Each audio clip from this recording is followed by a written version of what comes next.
G'day guys, my name's Nick and this is Nicktrition. In today's video, I'm going to guide you through a mobility circuit. I could have just done a video on why mobility, stability and flexibility are important, but I thought it'd be better to just show you what I do to focus on my mobility, flexibility and stability. In this day and age where most of us spend most of our time sitting down at a computer or watching TV or on a phone, it's kind of important to undo some of the things that happen when you spend so much time in those positions. This video is designed to follow along, so save it somewhere that you can come back to it and do this as often as you like. I personally do a similar circuit to this pretty much every day, and I just substitute in and out different movements based on how my body's feeling. If you have any requests for future mobility videos, let me know in the comments below, and don't forget to subscribe. If you'd like to follow along, I suggest pausing during the intro and finding a suitable space, as the circuit pretty much starts right as the intro finishes. That's enough out of me. I'll see you on the other side.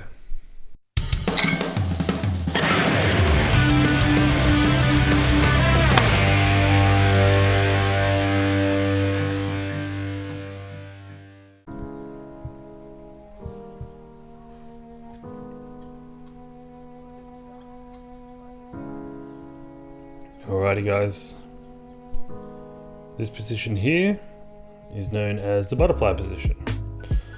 I like to pull my feet and ankles in, and most of the time I like to press down with my elbows. I'm also doing some box breathing. So what that means is I'm breathing in for 4 seconds, holding for 4 seconds, breathing out for 4 seconds, and holding for 4 seconds, and then repeating that 4, 5, 6 times. Kind of depends on the day and how I'm feeling. Why do I do the breathing? Basically it's because I usually do this first thing in the morning, and the breathing helps me feel a little more energized, a little more awake, and kind of helps me move through the positions. So here we're going to outstretch one leg, reach out and grab what you can.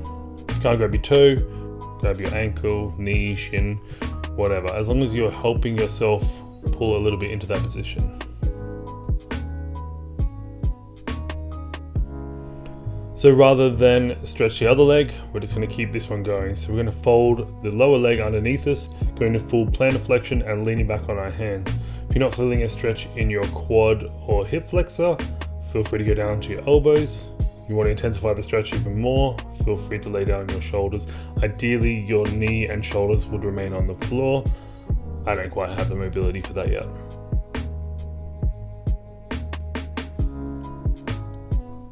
From here we're going to go into a pigeon stretch. So the foot that was underneath this is going to get stretched out behind. And we're going to sit up nice and straight to start with to keep the stretch in the hip flexor. Then we're going to lean forward over that front leg. The goal here is to try and get your body as close to the ground as you can. So if that's on your hands, on your elbows, laying all the way down like I am, that's completely up to you. I like to put my hands straight out in front to try and get a bit of a stretch in the lats and pecs as well.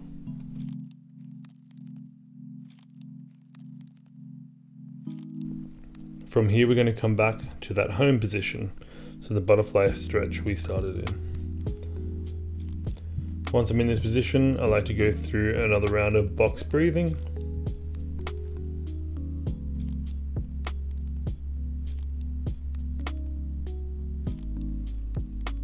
Breathing in for 4 seconds, holding for 4 seconds, breathing out for 4 seconds, and holding for 4 seconds. And I kind of just repeat this until I feel ready to move on to the next position. We're going to repeat what we did on the first side on this other side. So extending the leg, reaching out for the toe, pulling into the stretch. You should be feeling this in the hamstring and adductor.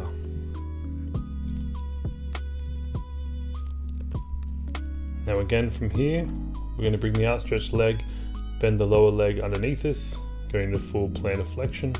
I'm going to slide down the mat a little bit. And again, leaning back on the hands, you can go down to your elbows if you want to increase the stretch. And if you want to increase the stretch more, you can lay down onto your shoulders.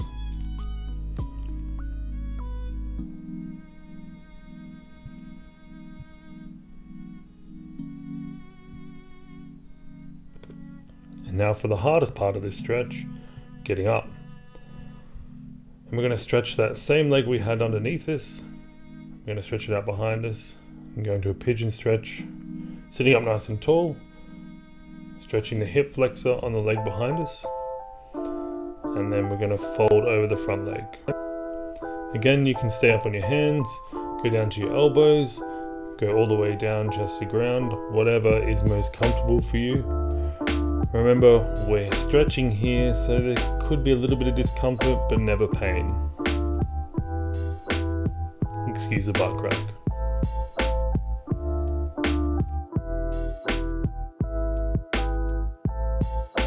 So from that position, we're going to go into a higher plank, or the push-up position. Then onto our knees. We're going to sit back into the child's pose. Again here, we're aiming to stretch our lats and chest, so the closer you can get your armpits to the ground, the better. I sometimes like to intensify the stretch by extending my fingers or putting my hands up on a block. From here, we're going to kind of snake through, keeping our chest nice and low to the ground, and extending our arms to stretch the lower back and the abdominals. And now we're going to repeat that cycle another 2 times. So back into child's pose, cover up your bum crack, pushing the chest and armpits towards the ground. I kind of just hang out in some of these positions until I feel good. But again, from here, we're going to keep our chest nice and low to the ground, extend our hips, extend our arms, and come into that cobra pose, looking up to the ceiling this time to stretch through the neck as well.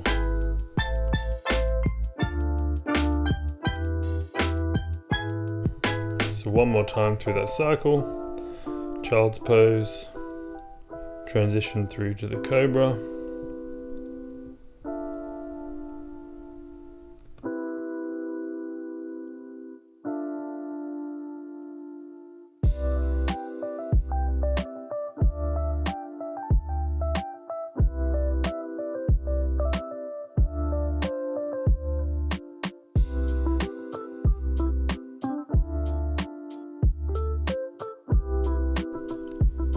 And then from here, we're going to bring our hips up into that high plank or push-up position and take our right foot outside our right hand, cover up your bum crack. And then we're going to get our upper body as low to the ground as we can. I like to rest on my elbows.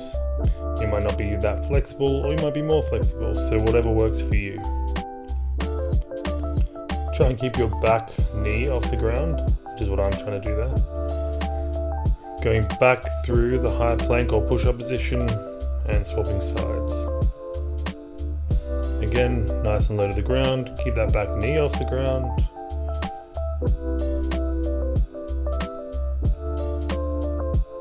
And kind of just move around and find a spot that feels like it's stretching whatever feels right to you.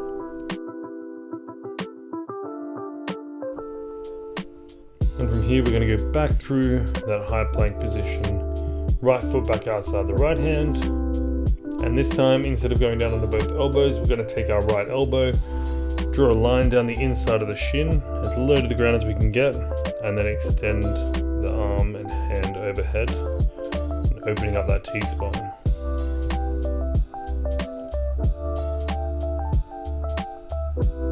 And do that 3 times and swap sides. Same deal, left foot outside left hand, left elbow down the left shin, and reaching up overhead. Just trying to get some rotation through the T-spine.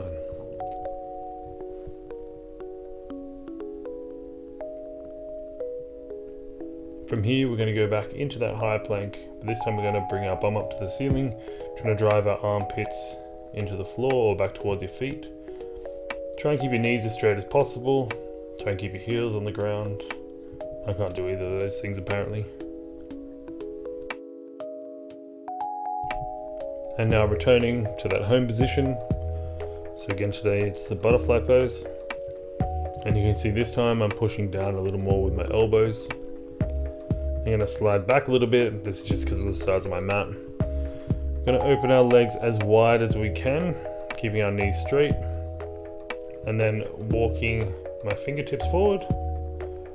And you want to come as far forward as you can. I'm just not very flexible in the adductors. So I'm staying in this V-sit position. I'm just widening my feet a touch more, getting a bit more stretch in the adductors. I'm going to walk my fingers forward again. And one key thing here is to keep your toes pointed out. Try and avoid them from rolling in. That will be what your body wants to do. From here, we're going to reach out for one toe, much like we did earlier. Keeping your other leg and that toe pointed out still. So try not to let your toe roll in.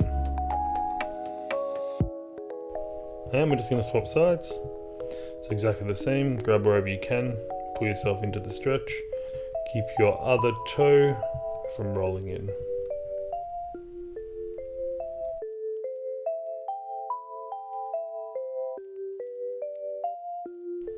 And now we repeat that all again on both legs.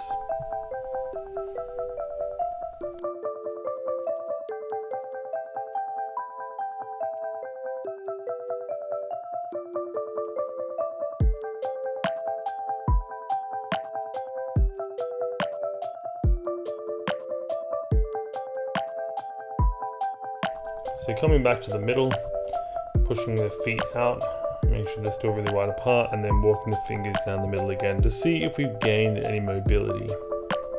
It looks like I gained a little bit.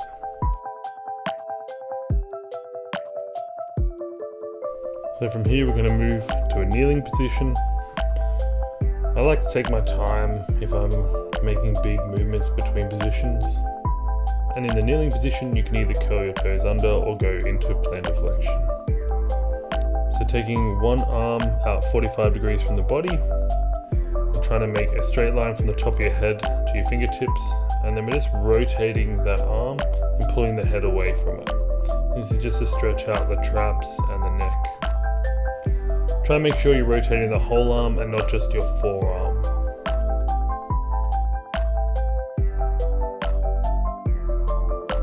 Now we can do the exact same thing on the other side.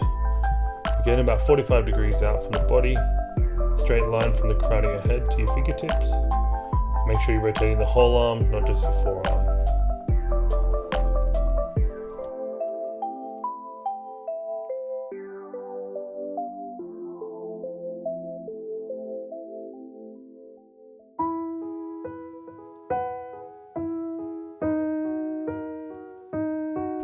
So as someone whose job involves sitting in front of a computer and coaching or editing videos, I like to strengthen the back of my neck and the muscles in my upper back. And to do this, I apply a small amount of resistance to the back of my head through this. Starting with my elbows forward when I'm in that bottom position, and then opening up kind of like a flower when the sun comes up.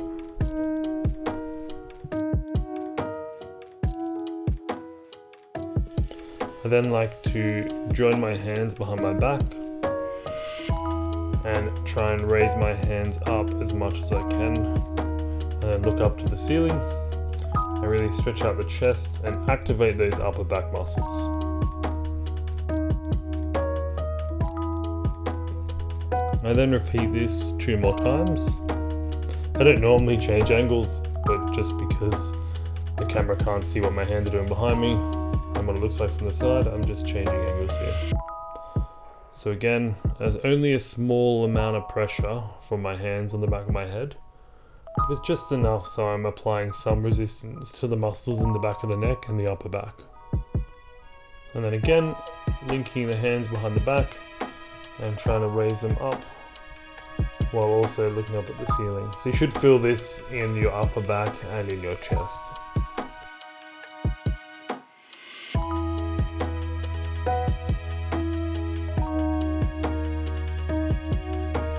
Again, you don't have to change directions, I'm just doing it for the camera. This time, however, I'm changing the way I'm sitting a little bit. It's just by choice.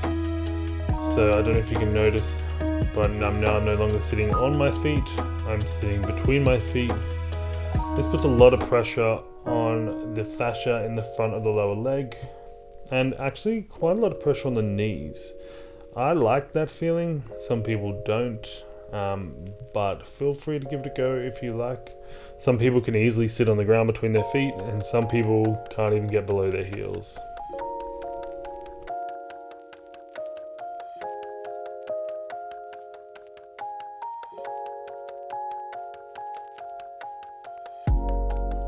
So from here, I'm going to go into a hands and knees position, so on all fours. And I'm going to perform a cat stretch and a cow stretch. So for a cow stretch, I like to sink between my shoulder blades, arch my back, pointing my ribs at the ground, and look up as much as I can. Then for the cat stretch, I like to bring my chin to my chest, tuck my pelvis underneath me, and reach my back up to the ceiling as much as I can. I then cycle between these two stretches a number of times, pretty much just until it feels a little bit better. The first time through for me, it usually feels a little tight and unnatural.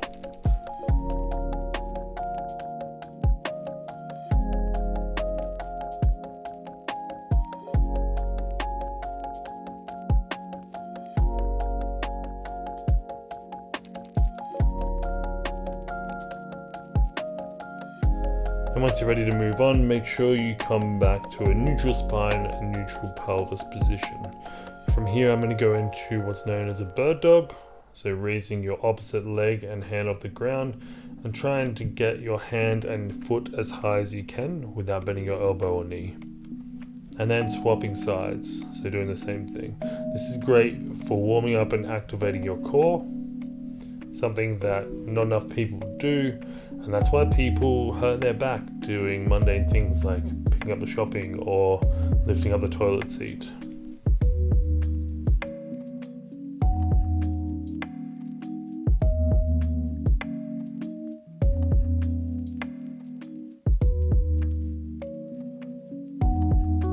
I generally do 3 rounds of this. Anything so I don't have to tell my friends that I injured myself lifting the toilet seat.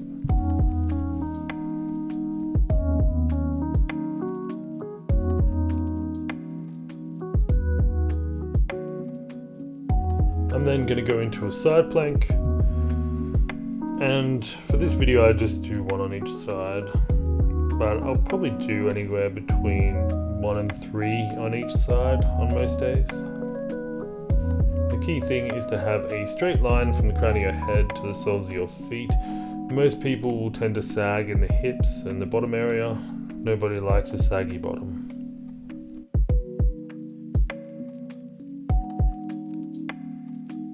Then from there I'm going to come back to kneeling, and I'm going to sit between my feet, but you can kneel however you like. I'm going to do 1 more round of box breathing.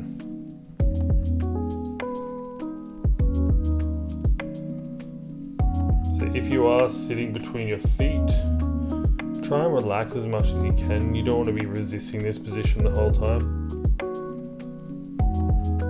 but don't push any of these movements too far past discomfort.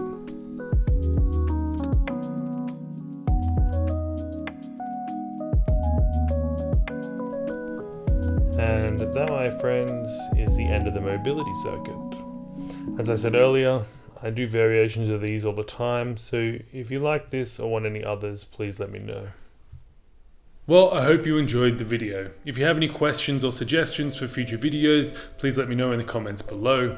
If you liked the video, give it a thumbs up. If you like me, please consider subscribing.